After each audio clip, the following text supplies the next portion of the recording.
McLaren's double disqualification blows up the championship after Max Verstappen wins in Las Vegas. This is Shifting Happens.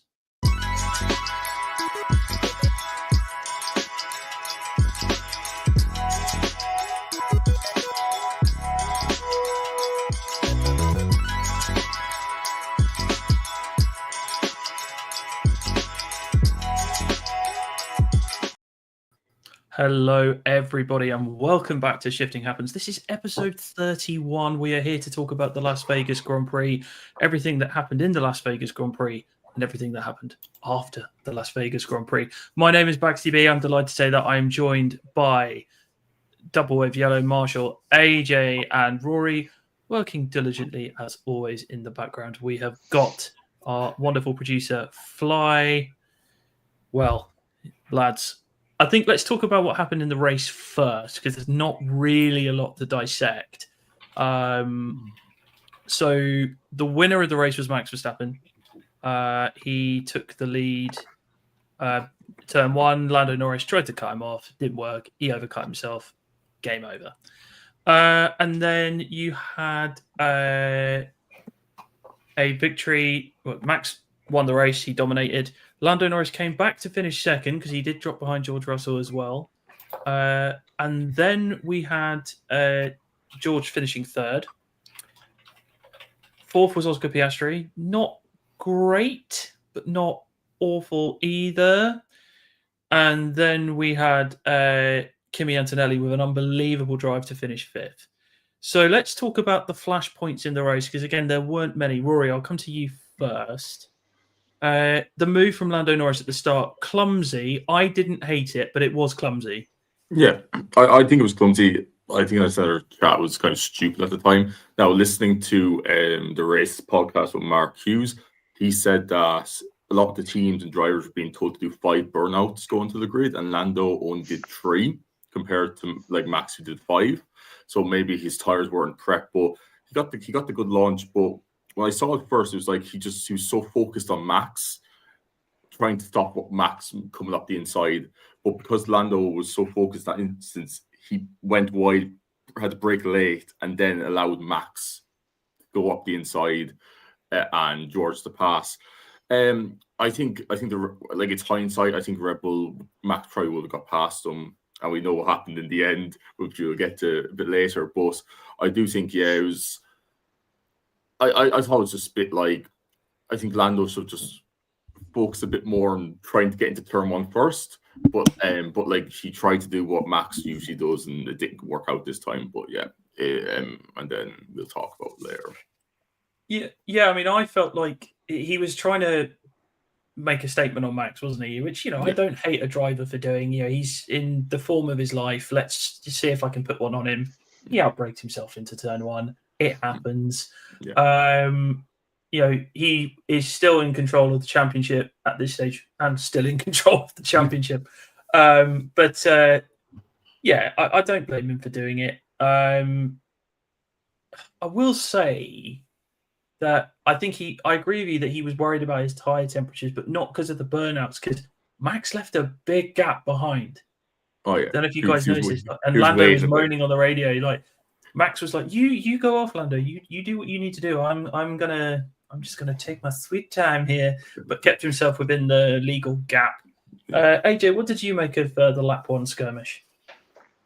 Honestly, not surprising at all. We've seen this before. We've seen it happen. You're going against Max, you have to be aggressive. I think that's what Lando has learned from last year. He needed to be aggressive. Coming into this weekend, I had said that the only way, Lando doesn't win this championship is if by some miracle the McLarens just completely blow it up internally, so to say. And I was ready to sort of resign to the fact that Lando is going to win the championship. But with that said, we'll save that. We'll save this discussion for later. Credit where credit's due. I was happy to see the aggression. he's just not really that polished. We've seen it all season long. As good as it is, I think the question now comes from me is this the best that we're ever going to see of Lando? Because, we are saying that this is the form of his life. Is this the best that he has to offer? Because if it is, cool. I'll leave it as that, and I'll leave it as I. Yeah, I mean, Marshall, we spoke about this offline. I think Lando's great frailty is his wheel to wheel. I mean, he's very fast over one lap. We know that he's very good over, particularly in the wet as well. I mean, last few years when we've had wet quali, we seem to lose. What we Marshall's lost my train of thought there because Marshall's having some issues. We're all having connection issues here today. Lando definitely delivers in the wet. He did a brilliant job in that qualifying session. But it does seem like his wheel to wheel, when he's trying to overtake, I mean, we've seen it with Max, we've seen it with Charles and Cota. Yeah, he does take his time to get past the driver, even when he's got the car advantage that he's had at points this season. So, this was a little bit more of the same from Lando. Yep, and I mean, we talked about it in terms of your favorite Red Bull shill and my favorite commentator, David Coulthard's little soliloquy last night, where he was saying Lando tried to play Max Verstappen's game, but he just doesn't know the rules. I thought it was a clever line. You thought it was gag you with a spoon. I liked it. I liked it. I thought it was clever. I thought it kind of captures the feeling. Like, I don't think Lando has ever had a wheel to wheel success where he's come off better than Max.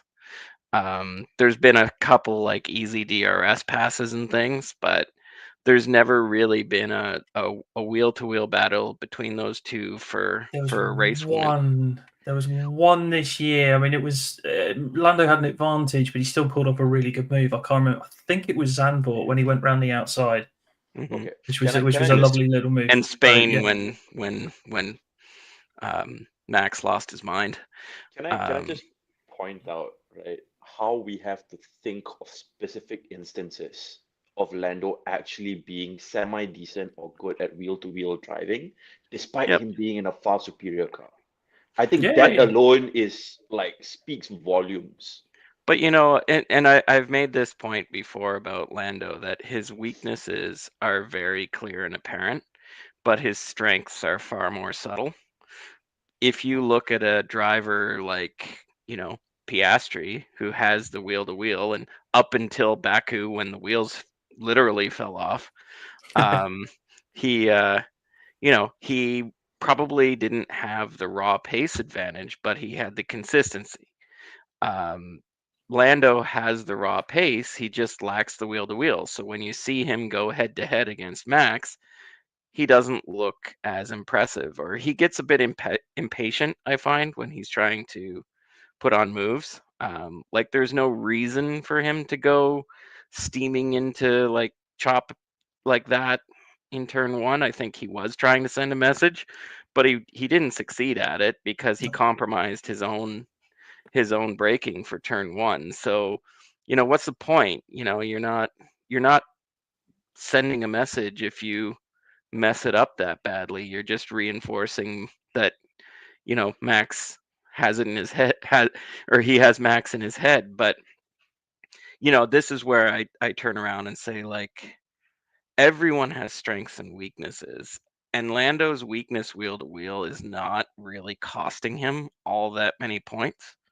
And before the disqualification, which we'll get to, he barely lost any space in, to Max, and he extended his gap to Oscar, and it would have been perfectly fine for him to accomplish that in that race. He did what he needed to do. And usually these big, he doesn't crash in wheel to wheel. There's been a couple little incidents where him and Max have made contact, but it's never been like race ending consequential for either of them, except Austria. Yeah. But you know, there's enough sort of mitigation and just raw pace and, you know, executing strategy and, you know, doing what he needs to do to avoid the wheel to wheel stuff, that it doesn't really hurt him in the grand scheme as much as it appears that it should, or it appears like a clear and present weakness. And like, if you look back to the 2000s, like, we barely ever had passes on track. Like, it was all about getting your strategy right. It was all about coming out, you know, in the window of like a gap in traffic and running your stint as quickly as possible. Like, it really, wheel to wheel battling was never really a thing that you needed to worry about in those days. And I think now with DRS and stuff, like, passing is more frequent, but it's still an overrated thing. Like, it's very visible, so we tend to like remember it, but in terms of where you finish in a Grand Prix, it doesn't really impact it that much, or where you rank in the championship. So I don't think it really takes away from Lando's accomplishment. If anything, it makes the fact that he's still the championship leader despite it kind of more impressive, because he's overcome that wheel to wheel deficit and he's still, you know, in that position. You know, I'm not going to say he doesn't have a car advantage. Of course he does. But show me a championship winner, you know, in the last, what, decade that doesn't have a car advantage. Like, it's Nico just versus that's Lewis. F1. Max versus Lewis. Nico versus Lewis.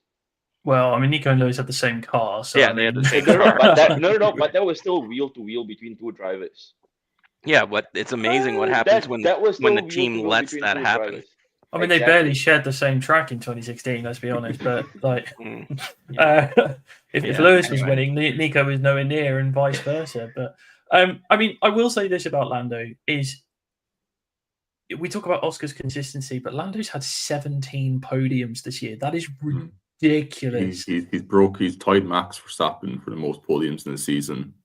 And then didn't. Yeah, like Yeah, his but like 150th start, like finish Yeah. for McLaren. Because Max has done 18 twice, and then Lando got to 18 for a couple of hours, and then he wasn't.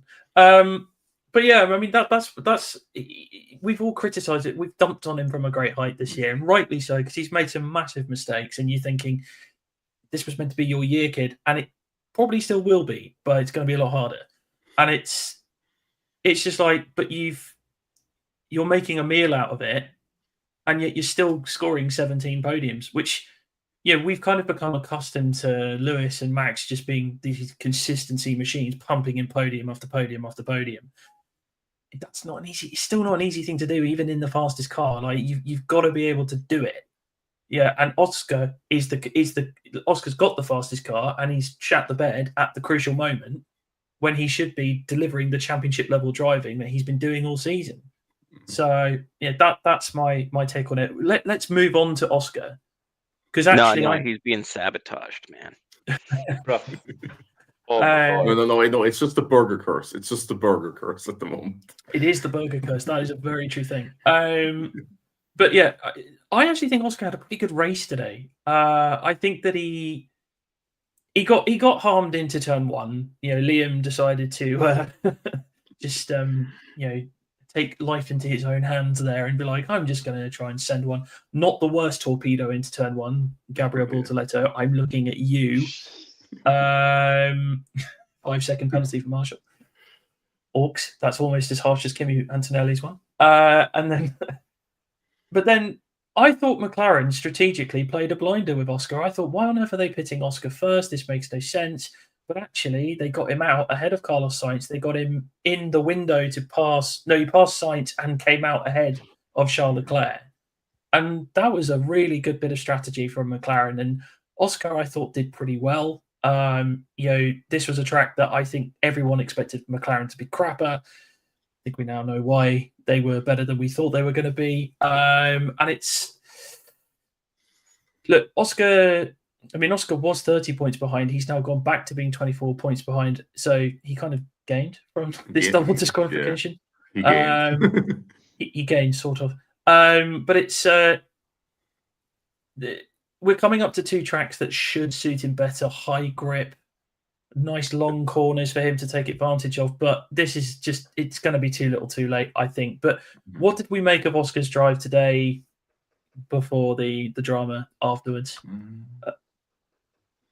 Free reign.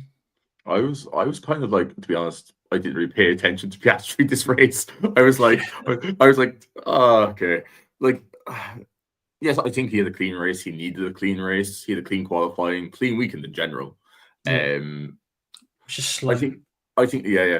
I did like the picture of when Piastri was leaving the paddock, where he's just smiling, that cheeky little smile, where he's like, and then you see Mark Webber in the background, like realizing they're actually closer after the disqualification than they were where they were. But no, yeah, I agree with you, Max. I don't think Piastri could lose second in the championship if he like. It's more embarrassing, I think. Like, yes, championship lead, but if he finishes third in this championship, it's going to be some questions. But yeah, I think Qatar should soon. Remember, he got his first sprint win, his first win in general in 2023. In Qatar, yeah. We will have to discuss. Remember, we have the tyre rules coming in for Qatar. So I forgot about those. 25 lap limit stint.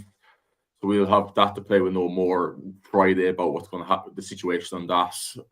But yeah, I think Qatar should suit him. He just needs to finish ahead of Lando, basically. That's it. And then there's the Max Verstappen we'll have to talk about. But yeah, a clean weekend. I just think, just from us to say, don't lose second in championship, because I think that's kind of inevitable, really. Yeah, it is inevitable. I mean, look, we could talk about Max, but this kind of we need to get to the big moment here, which is the double disqualification. We've kind of alluded to it. Both drivers were disqualified from the race because of a rear skid block issue. They'd worn below the 9mm. It was the same issue that affected Ferrari in China. And it's obviously it's heartbreaking for Marsh. You're muted, mate. By this much. That's literally how much it was. Yeah. A piece of cardstock. Yeah. You know, it's annoying for McLaren. I think this hurts Lando. I think this hurts him more. It was 30 points between Lando, 42 between Lando and Max. Yeah, I think Baxty's lagging, but yeah, it's one of those things where I was watching. It was funny because the schedule of this weekend was a little different, obviously, because of the start times. And I was watching FP3, which I never watch FP3. Like, it's the most pointless session in a Grand Prix. He's back. It's the most pointless session in a Grand Prix weekend, usually FP3. But because of the significance and just the timetable of like qualifying being at 11 here, it was prime time 8 o'clock, and FP3 was on my TV, so I just watched it, and I was kept going like, where's McLaren? Why aren't they coming out? And I was actually having a chat with my friend online and just saying, so McLaren seems to have decided that FP3, they're just going to forego it and save the tires and not even run. And he's like, oh, that sounds like a great strategy. And I'm like, I mean, it's brilliant if it works, but it's dumb if it doesn't. And he goes, well, it's McLaren, so it'll probably be dumb. 100%. and like, you look at it now and you're like, well, yeah, sure, that session was not representative of the conditions in qualifying, because if they knew that rain was coming, which I don't think they did, I think the rain kind of surprised everyone. But even if they did, like, and said, oh, this isn't a representative session, it would have been decent to get your setup nailed down. But they just forego that entire time, and Max pounded around all session, and Red Bull dialed it in, and everybody else sort of knew what their setup was, and McLaren just said, "Nope, we're good to go into qualifying, and let's roll." And Marshall, it's just McLaren fun. were. Sorry, you go ahead. Yeah, no, I was just gonna say McLaren were busy setting up their car for the 9mm plank wear. That's what was happening during FP3. yeah, Like, they were just setting it up. like That's what they were doing. It's funny in like Austin that McLaren said, "Oh, remember when we had the red flags in Austin?" It was like saying that, yeah, we went conservative on our setup because we didn't want to get the margins wrong with our floor plank. And then when FP2 has multiple red flags, they don't really go out on FP3. They go risky with their setup, and it doesn't work for them. But yeah, it's Lando's failed in 2 points and Oscar's failed in 3 points with the skid block. Yeah, everyone's saying, "Oh, this is McLaren tried to cite mitigation for this," but you have to realize there's no mitigation in technical infringements. McLaren, you're you have to, when you get summoned for technical breach, you're getting disqualified. It was just funny, their justification in the FIA document, or like their argument, was just, "Oh, well, there wasn't much running in FP2 and FP3," and it's like, well, you kind of contributed to that yourself, so Yeah, why do you even mention it? Like according to the race, like all the FIA checked all 10 teams and all top 10 teams who finished in the top 10, and McLaren were the only ones that failed. So like it's a McLaren problem. It's not. I mean, it's the same as Ferrari in China. Oh yeah. Exact same issue. Yeah, it's. But it's weird because they have not had a problem with that at the other street races, and I don't think Vegas is like any bumpier than Baku or No. Singapore. Like, there's nothing special about the surface. I mean, there's a lot of manhole covers, we know that, but there's no real difference in the track surface in Vegas versus in terms of it being rough. Like, you would think if anywhere they were going to have plank issues, it would be the really bumpy tracks like Coda, Montreal, Monaco. No. Well, Monaco not so much anymore. It used to be, but it's pretty smooth now. But yeah, maybe that's why their pace was so poor in Montreal, is they were running the car higher.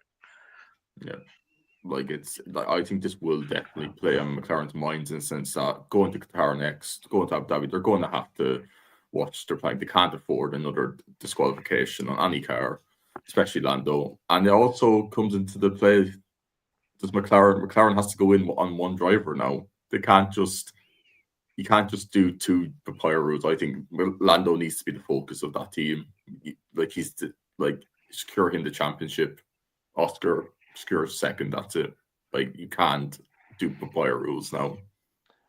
Like, in the sense of hard disagree on that, and I think I'm the only one in the chat who just fully disagrees on the entire situation, because the way I look at it is McLaren dug this hole for themselves.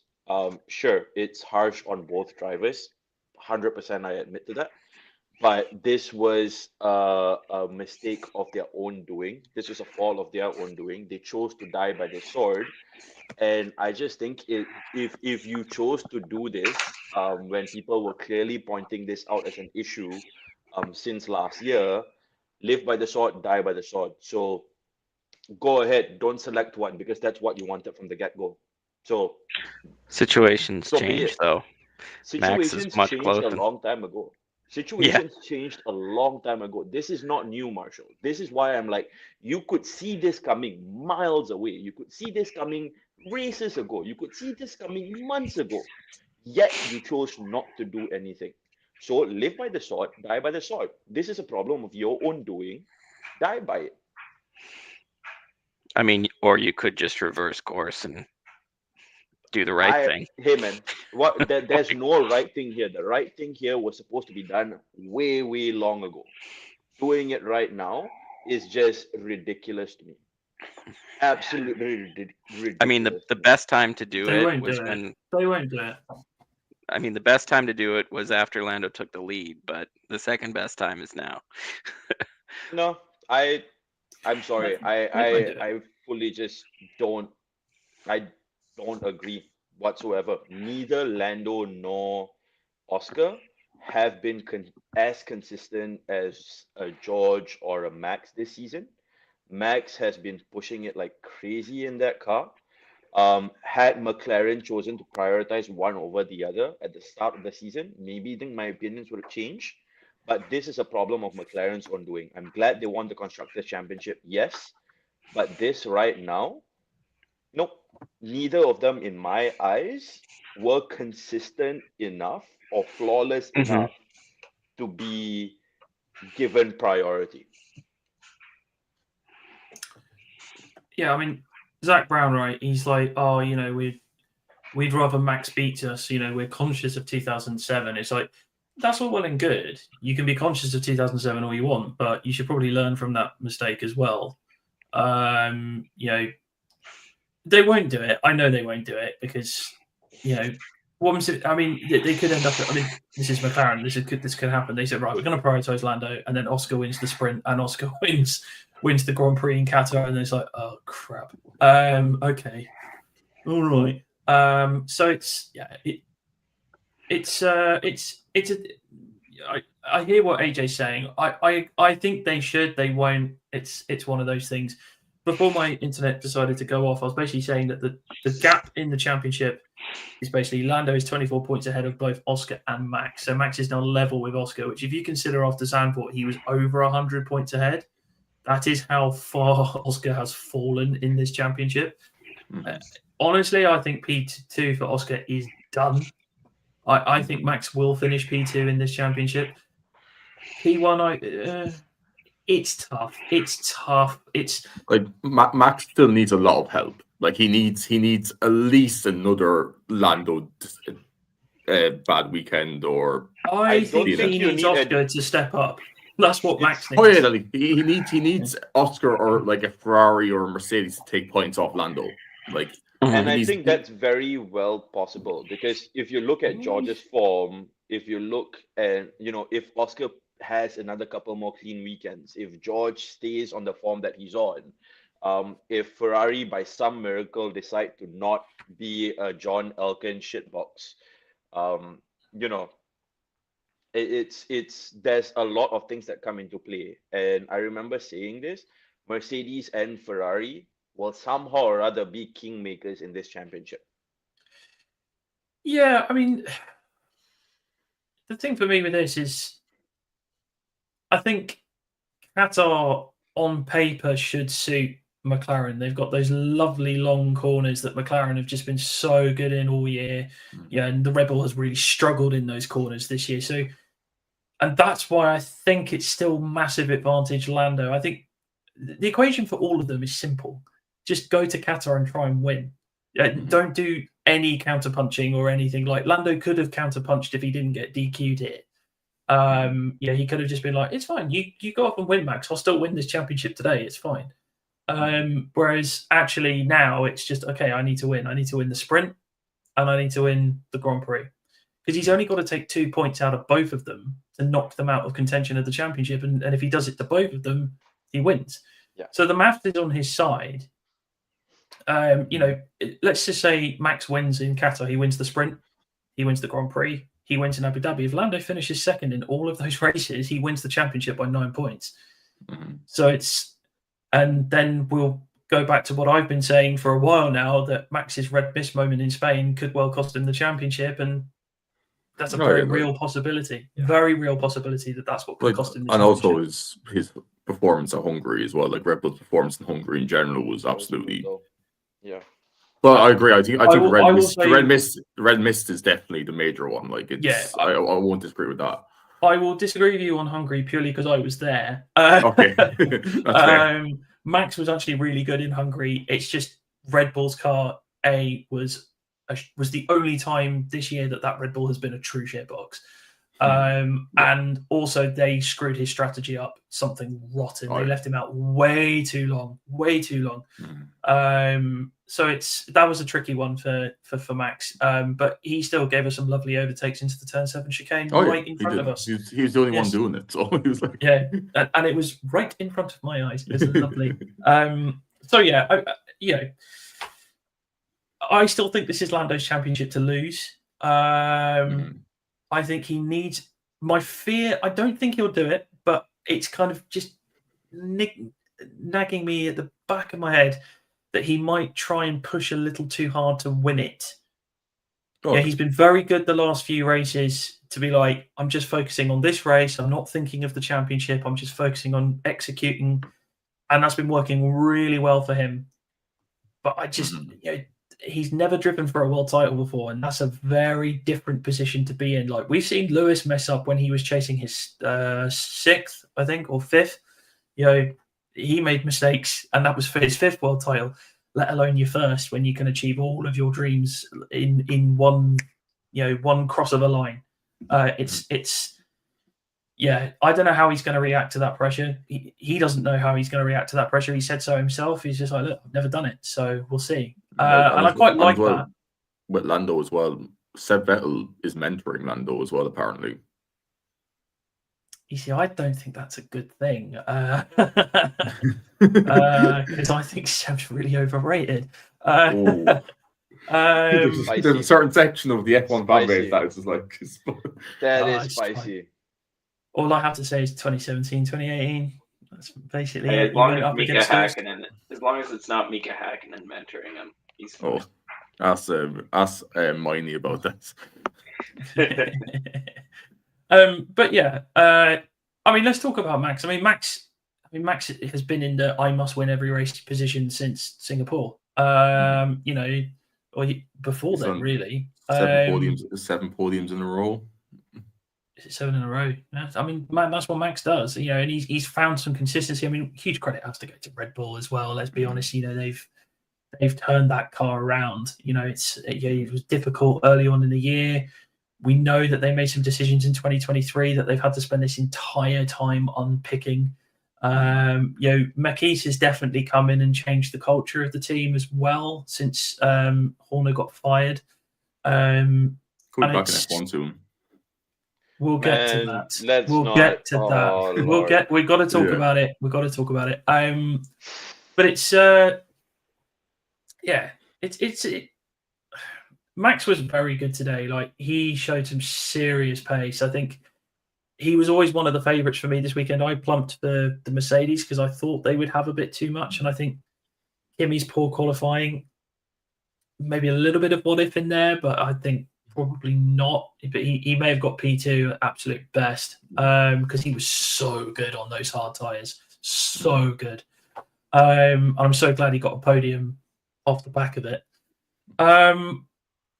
But yeah, that was Max, impressive though. Very impressive. Right? Such a good stint, and he was keeping some brilliant drivers behind him, keeping Charles, and Charles was a 10th off a podium. That's heartbreaking for him. I feel like Max did what he had to do, and I think his philosophy doesn't change. I'll just win every race, and what happens happens. And if I lose, fine. We've never seen Max be the hunter in a championship before. He's always been the hunted, particularly at this stage of a championship. Yeah. And he's got the experience to say, I know what I need to do because I've been on the other side of it. I saw Lewis erode my gap in 21, so I know what I need to do. I will say this season, Max has truly well and beyond impressed me, because I've said this over the last couple of seasons. I've seen him do it in a strong car. I've seen him do it in a really good car, and I've seen him run away with it. Cool. Any person who's half decent and good can run away in a really good car, right? I want to see him back against the wall. How does he perform under pressure and whether he can chase? And this season, he has done exactly every single question I had about Max. And every single thing that I wanted to see out of someone who is a multiple world driver champion, I've seen it from Max this season. He has been, barring that moment of red mist, he has been absolutely flawless all season long with his backs against the wall. People had him counted out months ago, and he never lost sight of it. He never let anything get to him. And now he's with 24 points, 2 full races and a sprint to go. And we all know for a fact he can get into Lando's head. We know he can get into anyone's head. And because of that, I am not, and all I said pre this weekend, a McLaren DNF means Max will end up getting the championship. And I still back that because I think he will get into the hit. He will get into Lando's head. So, question then. Yep. If Lando does hang on and win, Yep. like if that does happen, Yep. does this double disqualification make his championship look more favorable because Max benefited from some luck to get this close?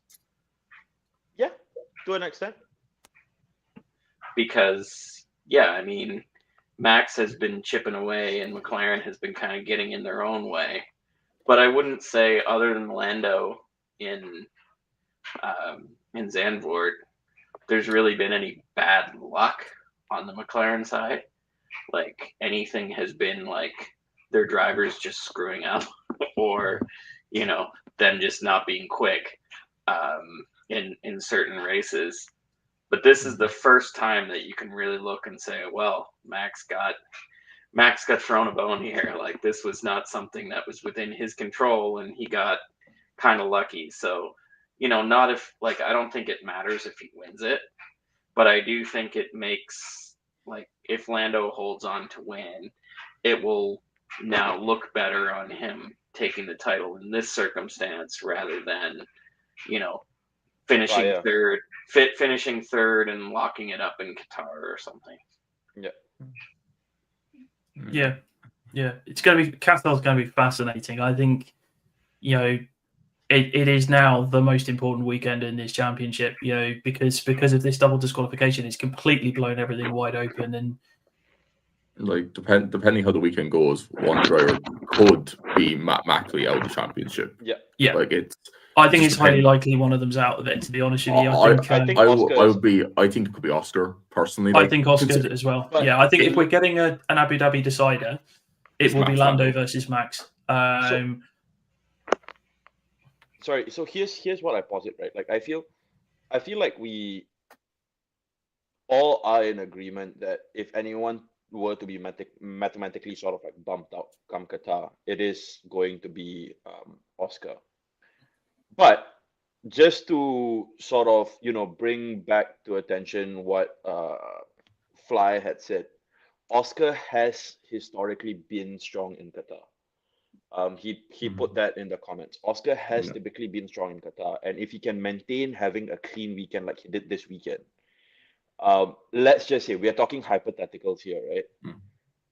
It's him and Max dominating both the sprint and the race. You are having a 3-way title decider in Abu Dhabi. Yep.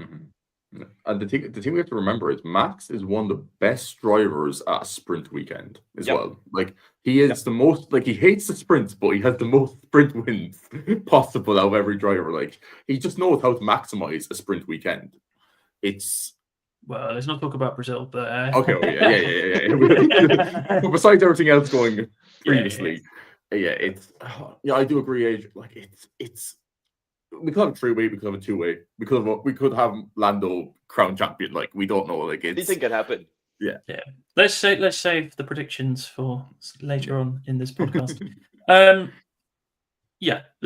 Look, let's cover a little bit of housekeeping. Marshall, I want to come to you actually, because there was this lap 2 incident where marshals were on the track and it looked like Max Verstappen was hurtling towards them at a rate of knots. The FIA have said it was fine; they had no issue with what happened, but former race director Nils Wittich, working for Sky Germany, said that he thought it was completely unacceptable what happened. You are obviously a marshal. What can you tell us about, like, So, what can you, yeah. All right. Obviously, I'm going to sit here and say, like, I have a different perception of risk and risk tolerance because I'm one of those people that goes on the track. The change or the progression in how Marshall's job is defined has been pretty rapid. It's really been changed since Charlie died. Charlie Whiting, the former race director who passed away in Australia 2019, and then gave way to Michael Massey, who gave way to Freitas and Wittich sharing the job, which gave way to Wittich taking the job, and now him getting fired, and then now Rui Marquez taking over. What I would say to this is that, yeah, I mean, this is a wide angle lens for one thing. So these guys are very, very close to the camera, and that car is actually really far away. And there's a very clear double waved yellow flag. There is radio communications. It is a lot of people. Usually it would be like just a few. But they're being told that they're there. They're being warned with double waved yellows. This would have been, 2018. Nobody would have batted an eye at this. But for whatever reason, and I do think, and, I've been getting into it all weekend with people on social media, because there was an absolute nothing burger of an incident, not even an incident, just a perceived incident, because people don't know how long angle cameras work. In the Formula One or Formula Academy, F1 Academy race, Maya Wig, I always say her name wrong. Maya Wig.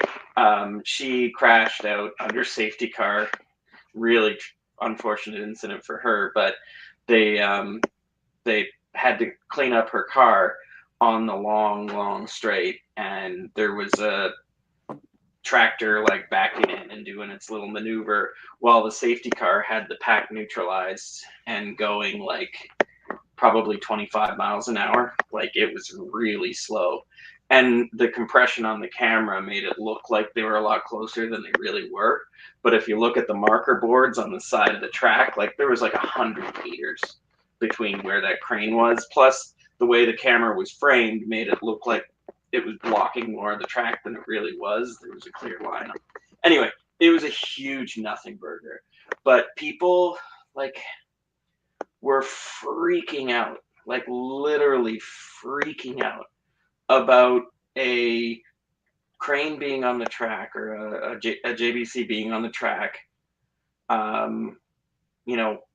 during a safety car period where that is literally designed to happen. Like, that's what safety cars are for. And there's just been a real shift, and I don't know, and like,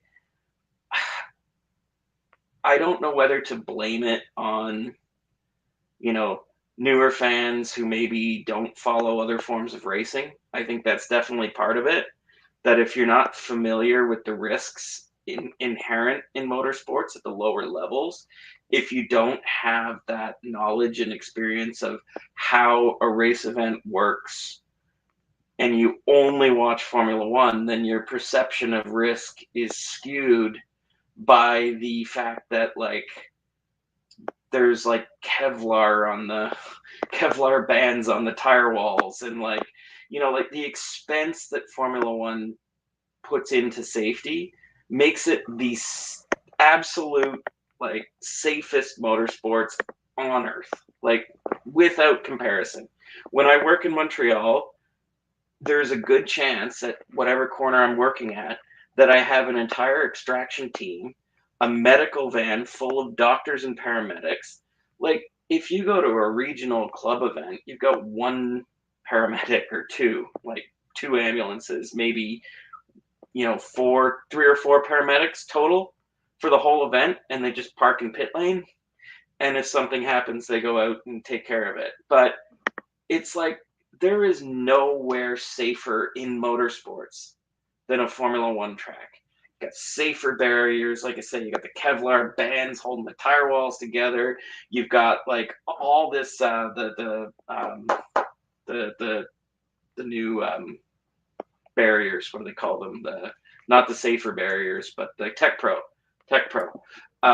You've got all these things that are very, very, very expensive that a little track like mine in, you know, rural Ontario cannot afford in a million years. We've got concrete barriers with a few tires in front of them. And we've got motorcycles going at them at, you know, 150 miles an hour. You know, it's not fine. But in the pantheon of the things that could happen, they're covered under double waved yellows. Every Formula One driver has race control contact and contact with their team to warn them of these impending issues. They all have GPS. They all have these light panels. They all have the double waved yellows flashing on their steering wheels. They all have like infinite connections to all of these expensive safety features that no other form of racing can afford. And it drives me up the wall when people overreact to a picture like what you just showed that happens in club racing 50 times a weekend. Like, it is the way it's been, the way it is. And, you know, people accept it because it says on the ticket, motorsport is dangerous.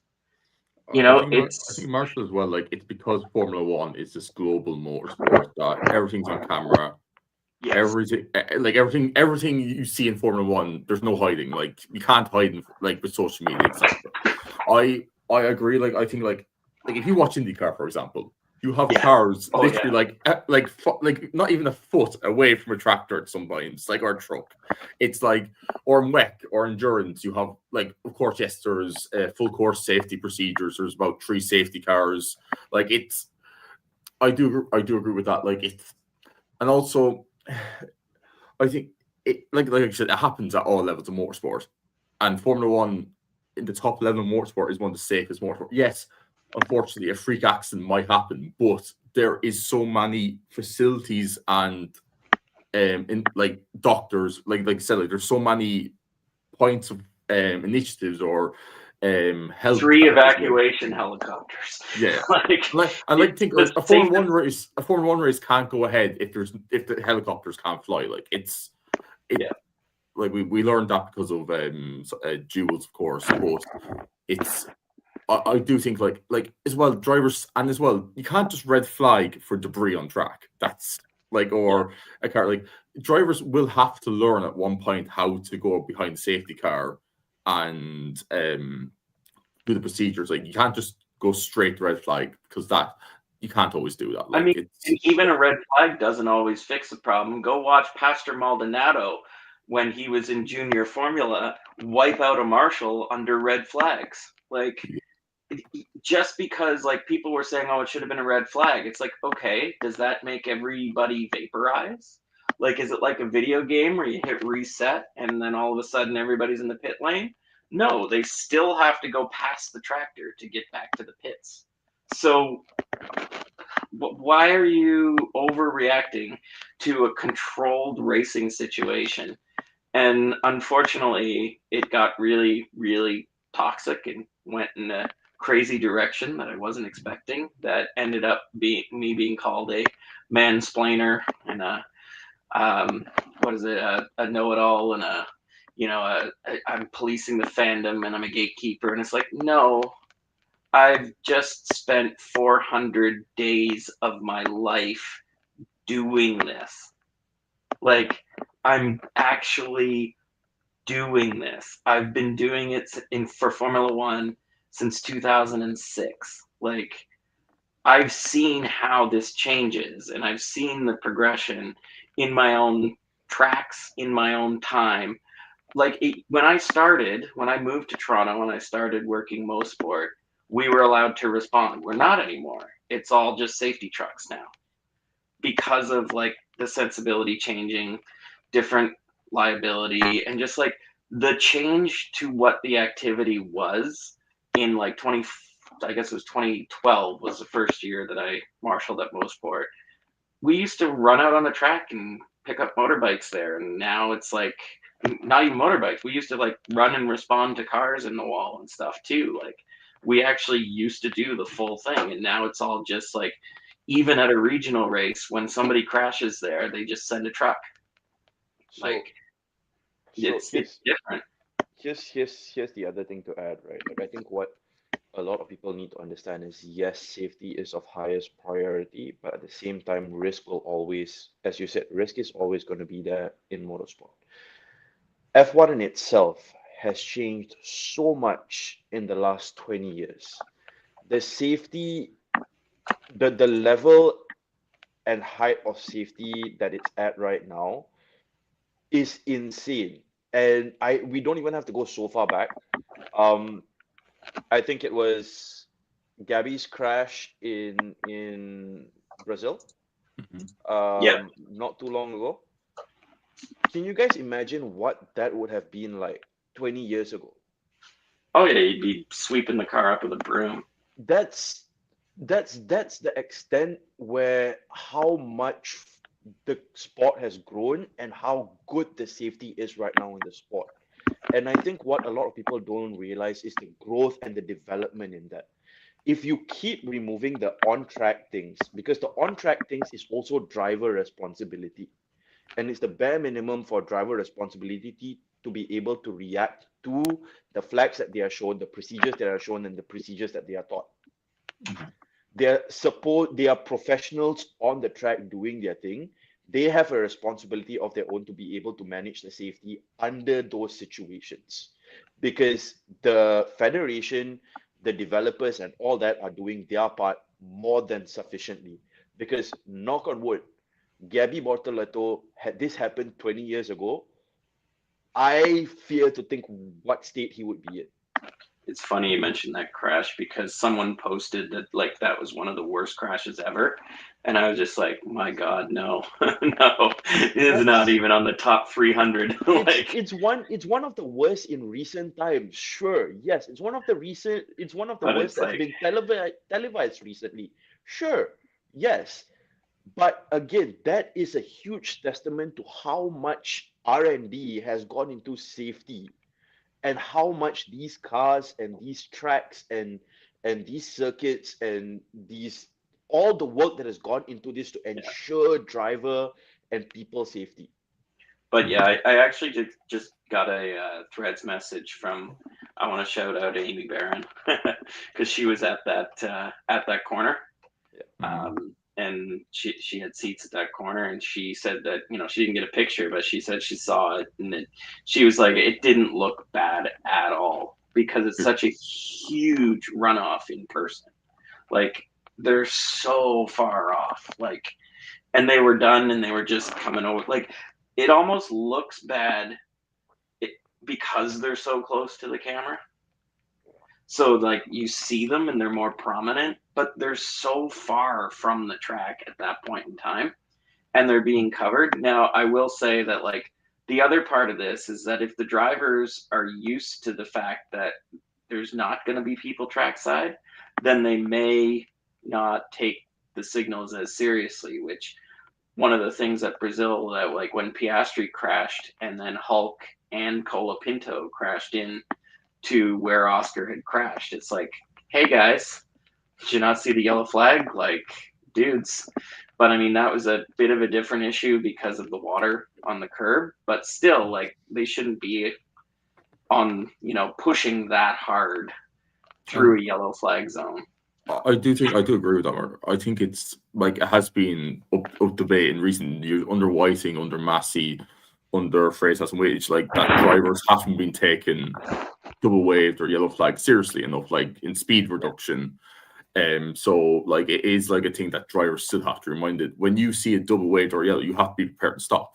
Like it's, but Yeah. and then And I actually think Mexican Federation ridiculous press release aside, like Liam did an excellent job of slowing down in Mexico. Like he did exactly what you should do in a double wave yellow, is just like crawl through the corner not knowing what you're going to expect. So that's what you should do. The fact that they blamed him for that was just unbelievable. But I digress on that one. But yeah, it's a thing that, like, the other part of it too is that it's inconsistent in terms of from place to place. Baxty's having all kinds of issues here. I'm hoping he comes back, but it's inconsistent across the world, right? Like, the thing you have to remember about Formula One, that it is the pinnacle of motorsport, as they like to say, but each race is put on by the national sporting federation for that country. It's like their showpiece of, their racing federation. So if you're in Japan, like one of the stewards, or actually two of the stewards now, I believe, are from the national federation. And you'll have your driver steward, and you'll have two FIA stewards. But you end up like the race director and the clerk are like supplemented by local officials that are running the race, and they have the local track knowledge, and all the people who are running the event have all of their local expertise and customs. So like we were talking about, like, comparing this to when there was a tractor on the track in Suzuka in 22 when Gasly came by, and it's like, well, yes, but and I know that was very shocking to some people because of what the significance of that track or whatever, but that is very much like the Japanese way of doing things. It's like you go and you get it, go. And like Silverstone, they're very, very, very experienced. They have people that know that track, that the British marshals are on it. So like if they run out on the track, there's just an expectation that they will. But a track like Baku, where formerly, I remember, do you remember when the Russian Grand Prix, there was like a massive crash at Sochi in the F2 race? Like it was horrific, and there was a fire and whatever. And there was, that was like a brutal one. And there's a marshal just sort of standing here like, what do I do? It's like, yeah, but they don't have, an experienced federation. That was probably like, guys, it's my first day. Like they don't, and they were probably told not to go. Like some of this inconsistency is based upon, like, they know who are at that corner and the experience level they have. So where that crash in Russia happened, they would have known, oh, we don't have any marshals close enough to go, so we're not going to dispatch them. Where they have corner one at Vegas, they're like, no, these guys know what they're doing. They're SCCA people, just go. And, you're going to say, oh, well, they didn't do it here and they did do it here. And it's like, yeah, different countries, different familiarity with motorsport, different procedures. Like in Australia, they run marshalling completely different than they do here. You go and work the Australian Grand Prix, you have one job. You stand in the same place and you do that same job for the whole weekend. And in Montreal, you rotate around. Yellow flag this session, blue flag this session, your intervention the next session. Everybody kind of does everything. And in Montreal, we don't even get stuck on the same corner all 3 days. We get to rotate. That's rare. That's really rare. But that's like, everywhere else runs things slightly differently. And that informs the race director's decision.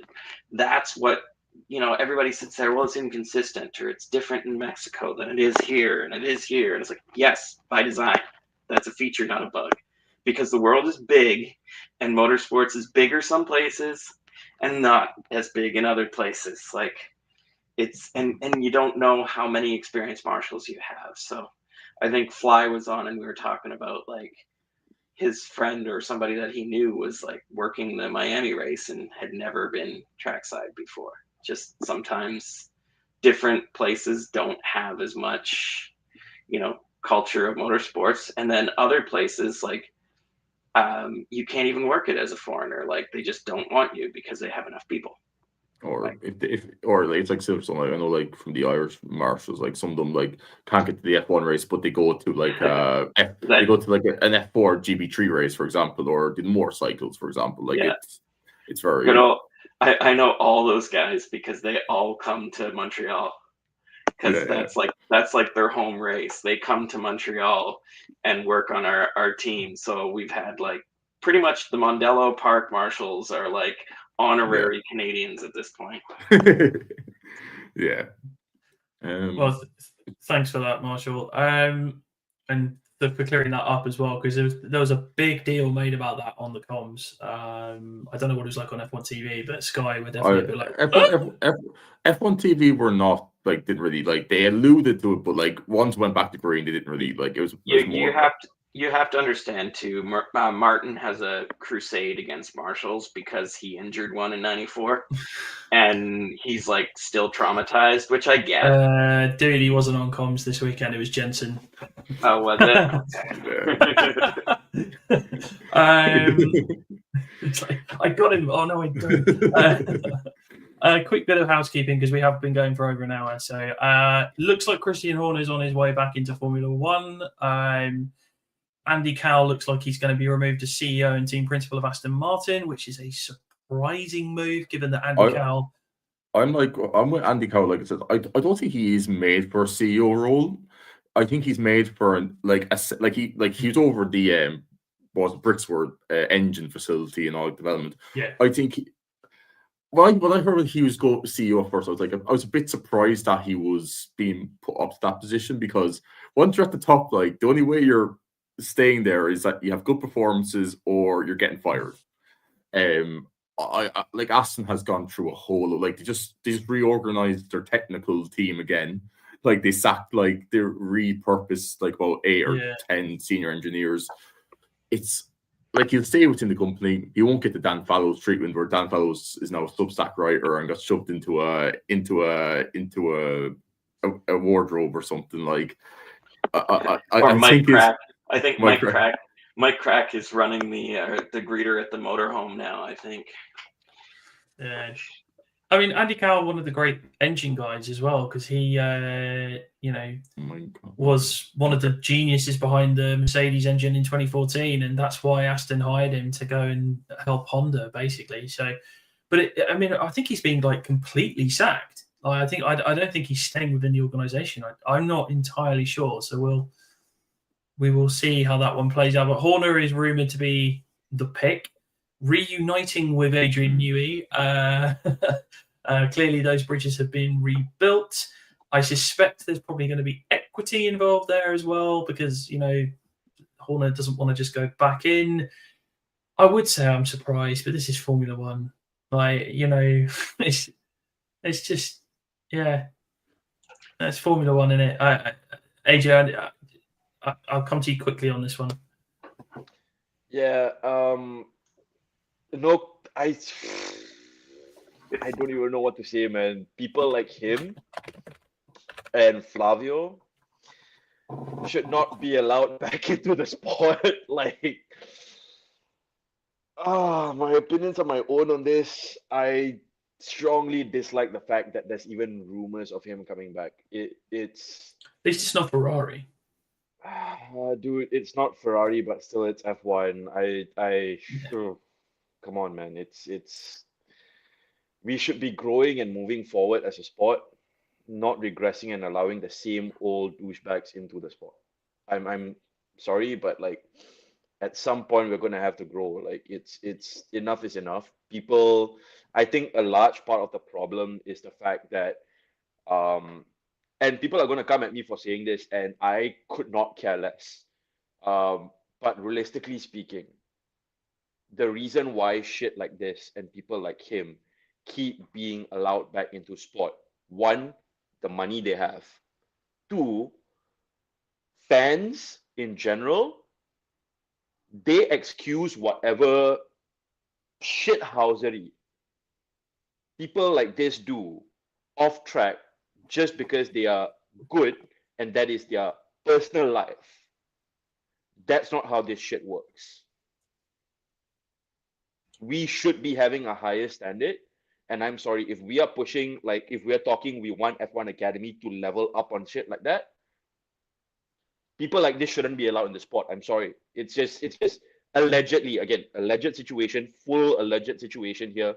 But yeah, I mean, we're pushing for F1 Academy to have a platform, and we're allowed. You're a giving Charles platform guy. to people like this. You're a Charles guy, right? And Yeah. Charles is rumored to have a contract offer to go there in 27. I'm sorry to say this. If he goes there and if Horner is there, I'm done. I mean, of course, I they might stand get. by. Dude, I mean, you guys know this very well. Yeah, I yeah, am we very know, strong on my yeah. principles. I am very strong on my principles. If you end up associating yourself with any piece of shit, I'm done. Like, I couldn't care less. I can be supporting you for 20 odd years. I am very happy to wash my hands and be done, because I would rather know I stood by what I believe in rather than cave just because, oh, it's the sport. Bullshit. Sorry, bullshit. we're I not have a spine. we're not as far off as you think. Like, I know you think I take a morally agnostic view to the sport, but the thing is that I don't actually get behind any of these teams or drivers because I know they're all kind of crappy.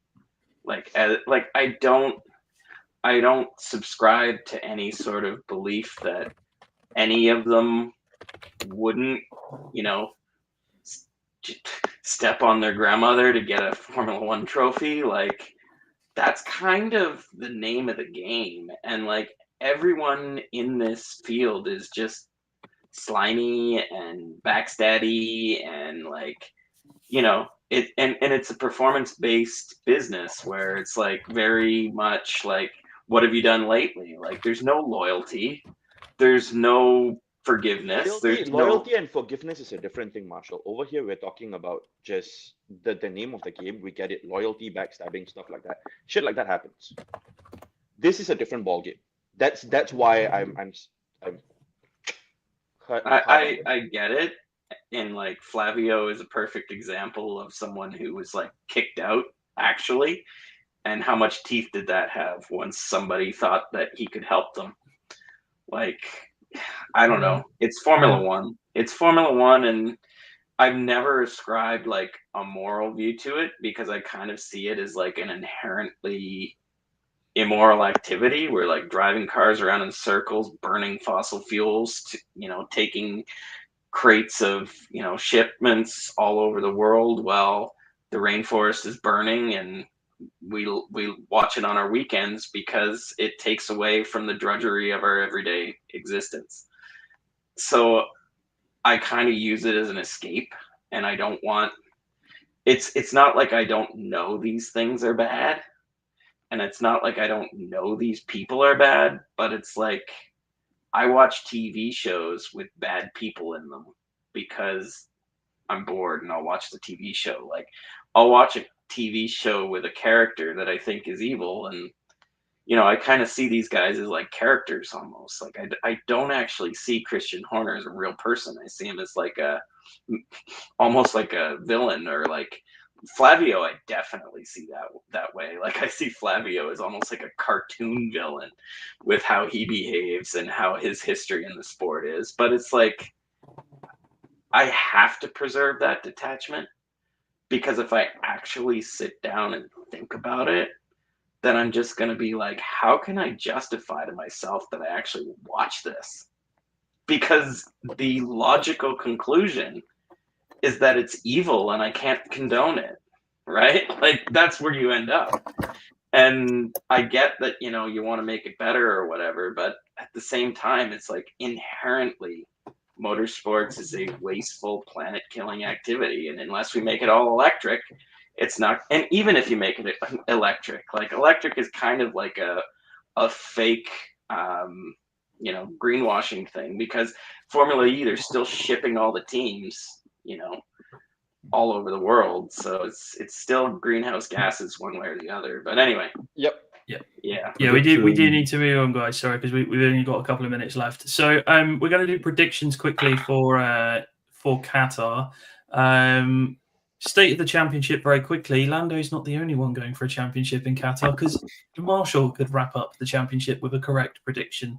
He's 1 point ahead of me, Rory, and Shez. Who had AJ, Max of course. for this race? No one. No one said Max. Wow. No one said Max. Yeah, that's crazy, right? I usually Anyway, go for Max, AJ, you're going for the perfect 0. So who've you got? I need to play it safe because at this point I expect too much chaos. So playing it safe, I will go with. I'll have a little bit of jeopardy in here. Let's put George. I'll play risky. Okay. I'll play risky. Okay, George. Yep, fair. Rory, who've you got? I'm going to go Max. I want to kind of get some points. Okay. Marshall? Lando. Chaps, I think he's going to bring it home. I think Lando wins the championship in Qatar. Even despite what happened today, I think he's going to do it in Qatar. I think that track will suit them. And that is that. Guys, this has been Shifting Happens. Thank you to AJ. Thank you to Rory. Thank you to Marshall. Thank you to Fly in the background. Please like and subscribe. And if you know anyone that will be interested in listening to our ramblings on motorsport, please do let them know.